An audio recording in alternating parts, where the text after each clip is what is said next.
7-8 வருஷத்துக்கு முன்னாடி நம்ம நாட்டினுடைய பார்லிமெண்ட்ல வாடகை தாய் மூலம் பிறக்கிற குழந்தைக்கு சட்டபூர்வ அதிகாரம் கிடைக்குமான்னு ஒரு பிரச்சனை. உங்களுக்கு ஏதாவது புரிஞ்சுதா?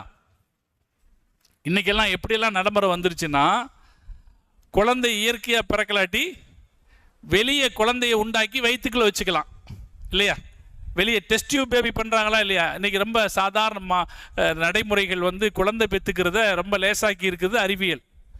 அதனால் யாரும் குழந்தை இல்லாமல் ரொம்ப காலம் இருக்கிறாங்கன்னா அவங்க இந்த அறிவியலை பயன்படுத்தி குழந்தை பெற்றுக்கொள்ளலாம். மார்க்கம் அனுமதிக்குது. டெஸ்ட் டியூப் பேபியில் குழந்தை பெற்றுக்கலாம். டாக்டர்கிட்ட போய் பார்த்து கணவனுடைய விந்தணுவை வெளியே எடுத்து மனைவியினுடைய சினை முட்டையையும் வெளியே எடுத்து அவங்க என்ன செய்கிறாங்க, வெளியில் இருக்கிற மிஷினில் ரெண்டையும் ஒன்றா சேர்த்து வைக்கிறாங்க. சேரும்போது அந்த அணுக்களில் ஏதாவது சில அணுக்கள் ஒட்டிக்குது, கருவா உருவாயிடுது. கருவை எடுத்து என்ன செய்கிறாங்க, அம்மாவுடைய வயிற்றில் வச்சிடுறாங்க. வயிற்றில் தான் அது வளரும். என்னதான் விஞ்ஞான முன்னேற்றம் ஏற்பட்டாலும் அம்மாவுடைய வயிற்றுக்கு மாற்றமா ஒரு டை இன்னும் கண்டுபிடிக்க முடியல. என்னதான் வெளியே செஞ்சாலும் எங்கே தான் வளர்க்கணும்? அம்மாவுடைய வயிற்றில் தான் அது வளர்க்கணும்.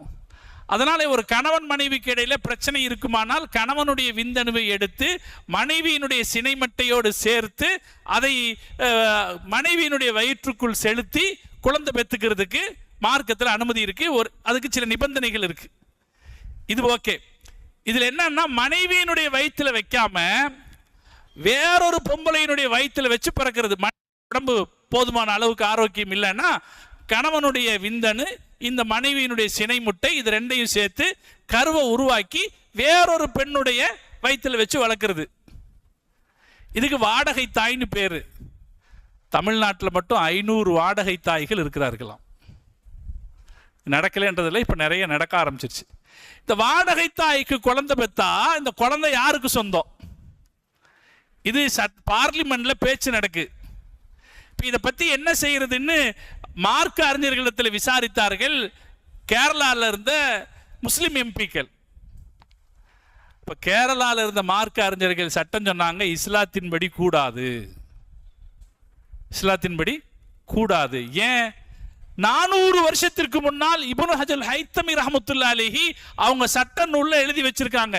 என்னன்னு, ஒரு ஆளுடைய விந்தணு வெளியே எடுக்கப்பட்டு ஒரு ஆளுடைய விந்தணு வெளியே எடுக்கப்பட்டு மனைவியினுடைய கர்ப்பப்பையில் செலுத்தப்படுமானால் அவன் கணவனாகவும் அவள் மனைவியாகவும் சட்டபூர்வமான திருமணத்தில் நடந்திருந்தால், சட்டபூர்வமான திருமணத்தில் நடந்திருந்தால், விந்து வெளியே எடுக்கப்படும் போது அது மார்க்கம் ஹலாலாக்கிய முறையில் மரியாதையான முறையில் எடுக்கப்பட்டால், அப்படின்னா என்ன அர்த்தம்? ஆண் தன்னுடைய கையை பயன்படுத்தி விந்தணு வெளியே எடுக்கக்கூடாது, மார்க்க சட்டம்.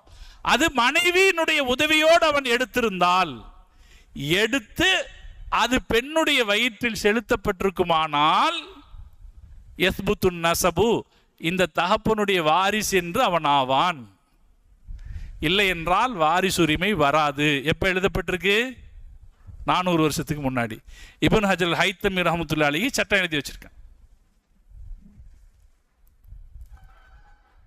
இந்த சட்டத்தை எடுத்து சொல்லி இது வேறொரு பெண்ணுடைய கர்ப்பத்தில் போடும்போது செல்லாது. ரெண்டாவது, அந்த கணவனுக்கும் அந்த மனைவிக்கும் சட்டபூர்வமான திருமண உறவு இருந்தால் மாத்திரமே அது செல்லும் அப்படின்னு சட்டம் சொன்னாங்க.